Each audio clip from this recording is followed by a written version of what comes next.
आप सभी दर्शकों का हमारे YouTube चैनल में स्वागत है, वेलकम है। दोस्तों, इस वीडियो के ज़रिए शिक्षक नियोजन से संबंधित विषय पे हम लोग चर्चा करने की कोशिश करेंगे।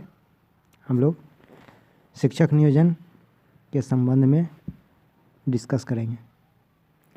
दोस्तों, आप लोगों को पता ही होगा कि शिक्षक नियोजन 2019-20 की जो भी प्रक्रिया है अगले आदेश तक स्थगित कर दी गई है।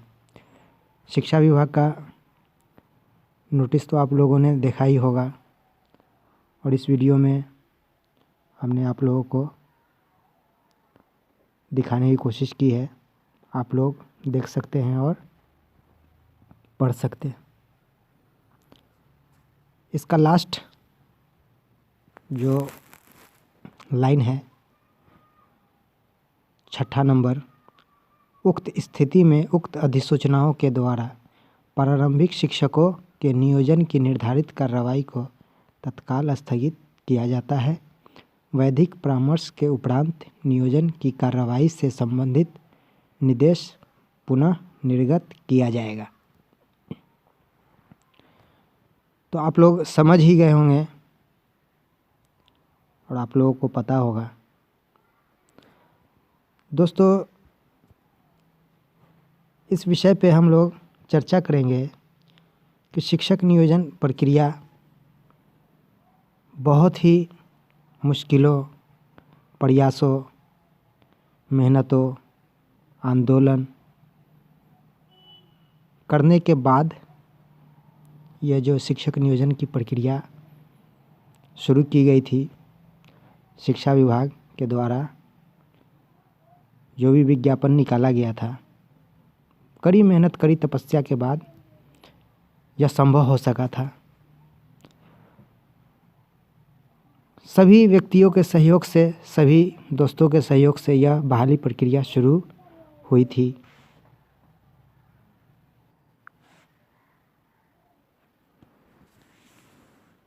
लेकिन अचानक आज स्थगित कर दी गई है।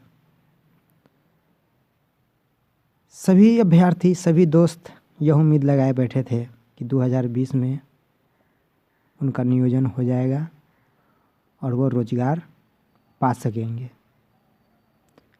लेकिन अब वर्तमान स्थिति को देखते हुए यह अवश्य लग रहा होगा कि 2020 में वह रोजगार में आएंगे, नियोजित हो पाएंगे, शिक्षक की नौकरी कर पाएंगे, या 2021 होगा, या 2022 होगा, या 2023 होगा। अनिश्चितता बनी हुई है, कुछ भी पता नहीं। लेकिन ये जो हुआ, इसका जिम्मेवार कौन है? बहुत ऐसी वैकेंसी निकलती है, एक बार विज्ञापन निकल जाता है तो वह बहाली होकर ही रहती है, बहाली होती है। सभी विभागों का यही मकसद, लक्ष्य होता है कि एक बार नियोजन का विज्ञापन निकाला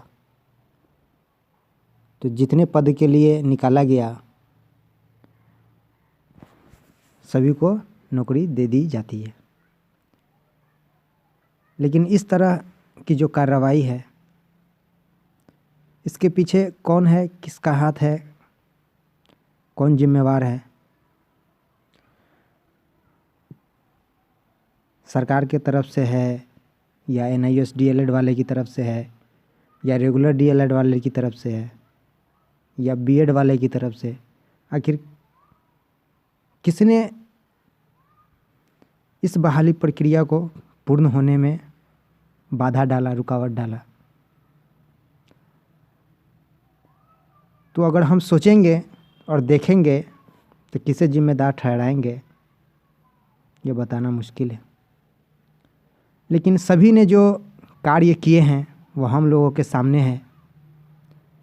NCT ने जब BEd वाले को 1 से 5 में मौका दिया तो किसी DLED वाले ने पिपियाया नहीं, हल्ला नहीं किया, कभी धरना नहीं दिया NCT के कार्यालय में जाकर कि उसे क्यों दिया, हमको प्राथमिकता दीजिए, तो हमको नौकरी दीजिए, तो हमको ये दीजिए, तो वो दीजिए। किसी ने नहीं किया। जब बिहार सरकार ने बहाली का विज्ञापन निकाला तो किसी डीएलएड वाले ने कुछ नहीं कहा कि हमको पहले प्राथमिकता दे दीजिए, लिख दीजिए विज्ञापन में, हमको पहले बहाल कर लीजिए, तब उसके बाद बीएड वाले को कीजिएगा। ऐसा कुछ भी नहीं हुआ। सभी काम सुचारू रूप से चल रहा था। सभी बीएड डीएड वाले जो भी अभ्यर्थी है, सभी के प्रयास, आंदोलन, सभी की कड़ी मेहनत के बाद बहाली का विज्ञापन निकला, बहाली प्रक्रिया शुरू हुई। उस वक्त तक कोई डीएलएड वाले बीएलएड वाले ने नहीं किया कि हमको प्राथमिकता चाहिए, हमको प्राथमिकता चाहिए, हमको दीजिए। सभी का सहयोग था, सभी अपने हक के लिए लड़े और सभी के प्रयास से बहाली प्रक्रिया शुरू हुई। उस वक्त एनआईओएस डीएलएड वाले भी साथ नहीं थे कि हम भी आंदोलन में जाते हैं, हमारा भी बहाली हो जाएगा। जब बहाली प्रक्रिया शुरू हो गई तो एनआईओएस डीएलएड वाले भी बीच में कूद गए कि हमको भी नौकरी चाहिए। एक तो पहले से नौकरी करिए रहे हैं, अपना पेट भरिए रहे हैं, और जो भूखा है, बेरोजगार है, वो के रोजी रोटी पे लात मारने के लिए बीच में कूद गए कि हमको भी नौकरी चाहिए। यानी नौकरी किए, पैसों कमाए, रोजगारों में रहे, कम पैसा में डिग्रियों कर लिए, अब उनको सरकारी नौकरियों चाहिए।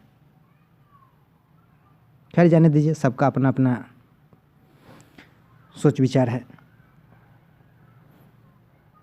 अब क्या होगा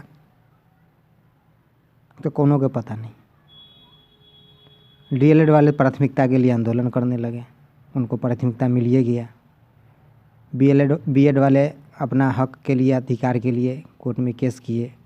अब क्या होगा फैसला भविष्य के गर्त में। एनआईओएस डीएलएड वाले कूद गए बीच में कि हमको भी बहाली कीजिए। वो भी एनसीटी जाने, फिर कोर्ट का चक्कर, क्या होगा क्या नहीं होगा, यही भविष्य के गर्भ में। तो अब क्या होगा, कब बहाली होगी, कब नहीं होगी, किसी को कुछ पता नहीं है। आखिर जिम्मेदार कहे तो हम सब खुद ही है। एक तरफ आंदोलन करते हैं, एक तरफ कड़ी मेहनत, कड़ी प्रयास से बहाली प्रक्रिया संभव बनाते हैं, और फिर हम ही लोग उस चीज़ को बंद करवाते हैं। यानी अपने पाँव पे अपने ही कुल्हाड़ी मारते हैं। तो जिम्मेदार तो हम ही लोग हैं। तो सरकारों को क्या चाहिए, जब हम ही लोग आपस में लड़ेंगे तो सरकारों तो यही ना चाहेगी कि ठीक है, हम काला जाए रोजगार देवे, जितना टाइम खिंचाएगा खिंचाने दीजिए।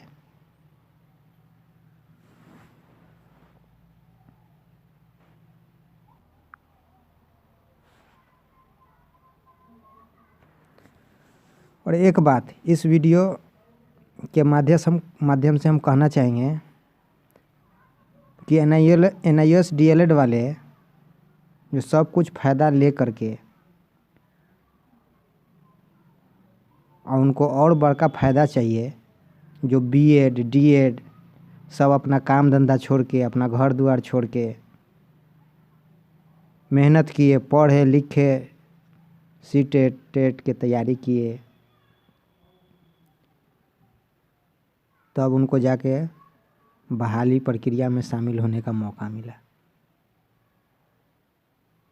काफ़ी तपस्या करने के बाद अभी सोच रहे हैं कि जुम्मा 8 दिन होबे किया, हमको 8 दिन में सब कुछ हो जाए के चाहिए।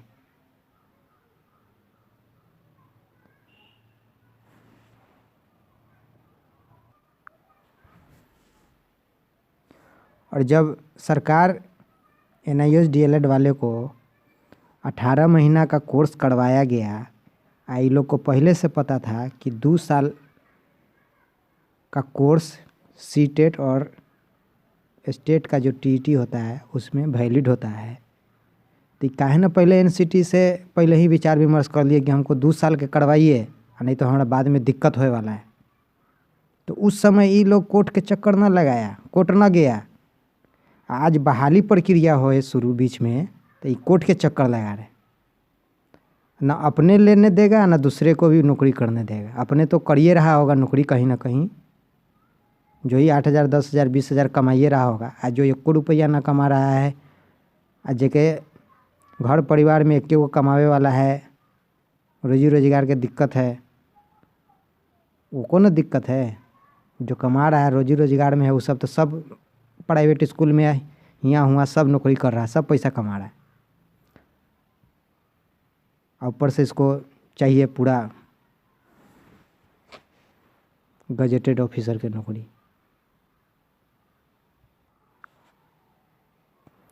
जब एनसीटी एकरा ये लोग का 18 महीना का कोर्स करवा रहा था तो सोचा कुछ कि चल वो सबका तो 2 साल का है, हमारा तो 6 महीना पहले ही क्लियर हो रहा है, कम में टाइम लग रहा है। खूब खुश रहा। जब बहाली प्रक्रिया में रुकावट पैदा हुआ था अब दिमाग खुला, ध्यान खुला, उस समय नहीं खुल रहा था। और ऊपर से 2 साल सीटेट के लिए अनिवार्य योग्यता मिलती है तो वो पास कर गया। 18 महीने का कहीं चर्चो नहीं है टीटी के एग्ज़ाम में, सीटीटी के एग्ज़ाम में परीक्षा में बैठे गए।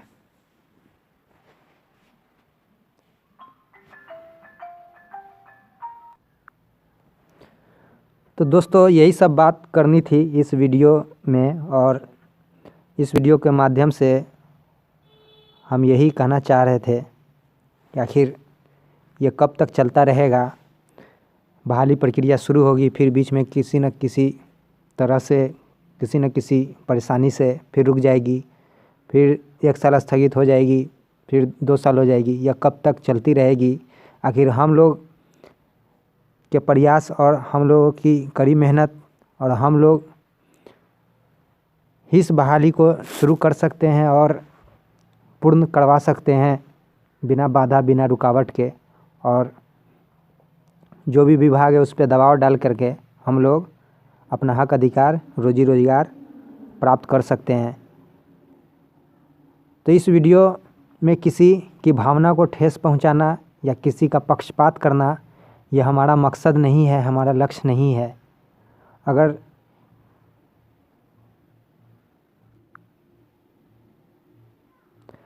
रेगुलर डीएलएड वाले भाई, एनआईओएस डीएलएड वाले भाई, बीएड वाले भाई या जो भी संबंधित इनसे जुड़े हैं जो भी विभाग, अगर हमारी बातों से किसी तरह की ठेस पहुंचती है तो हम क्षमा चाहते हैं, क्योंकि हम किसी को ठेस पहुंचाना नहीं चाहते हैं, बल्कि जो भी स्थिति है उस स्थिति के बारे में अवगत कराना चाहते हैं कि हम लोग बेरोजगारी की ज़िंदगी कब तक जीते रहेंगे और कब तक यूं ही अपने लक्ष्य से भटकते रहेंगे।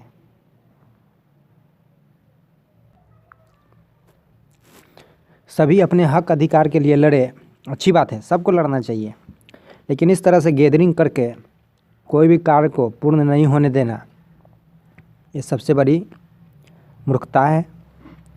ऐसा नहीं करना चाहिए। किसी भी दोस्त का, किसी भी भाई का नौकरी हो जाती है तो समझना चाहिए चलिए किसी की तो नौकरी हुई, किसी की बेरोजगारी तो दूर हुई। सिर्फ अपने फ़ायदे के लिए किसी दूसरे को नुकसान में डालना ये सबसे बड़ी मूर्खता है। अगर कोई इस बात को समझे या ना समझे, सबकी अपनी अपनी सोच है। हमारी सोच जो थी हमने एक्सप्रेस किया। तो दोस्तों हम लोग एक हो जाए, एकजुट हो जाए, अपनी परेशानी, अपनी समस्या को खुद हल कर ले और बहाली प्रक्रिया को पूर्ण रूप से होने दे और इसके लिए कोशिश करें और प्रयास करें।